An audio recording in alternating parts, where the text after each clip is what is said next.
dans ce combat contre Satan, lequel combat ira s'intensifiant jusqu'à la fin de l'âge. Ce qui est proposé aux croyants, c'est le trône du millénium. C'est de partager le règne avec Christ. Pour ceux qui sont entrés dans ce combat contre Satan, lequel combat ira s'intensifiant jusqu'à la fin de l'âge. Ce qui est proposé aux croyants, c'est le trône du millénium.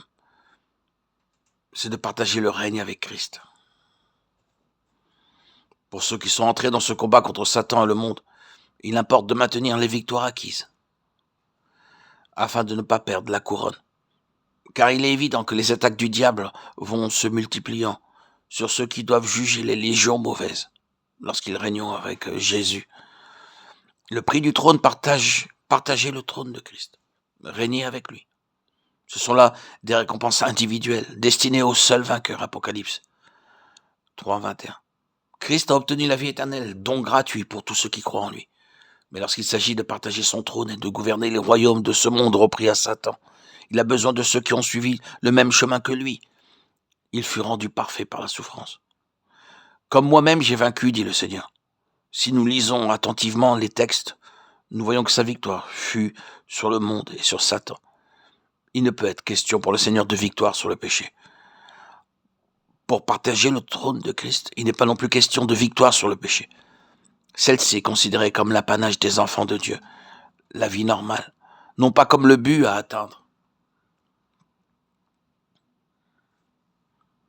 La victoire de Christ est sur Satan et le monde. Il a vaincu le diable au désert. À la veille du crucifixion, il dit à ses disciples, « Vous aurez des afflictions dans le monde. Mais prenez courage, j'ai vaincu le monde. »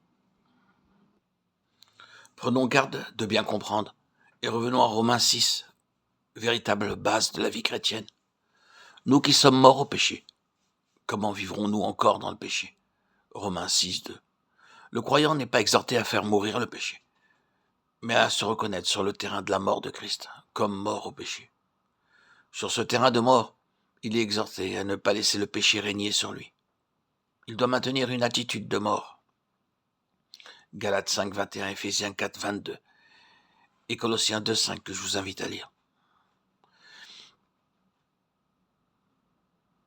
Il n'est pas dit aux croyants de vaincre le péché. Voici les mots que l'apôtre emploie. Mortifiez donc vos membres.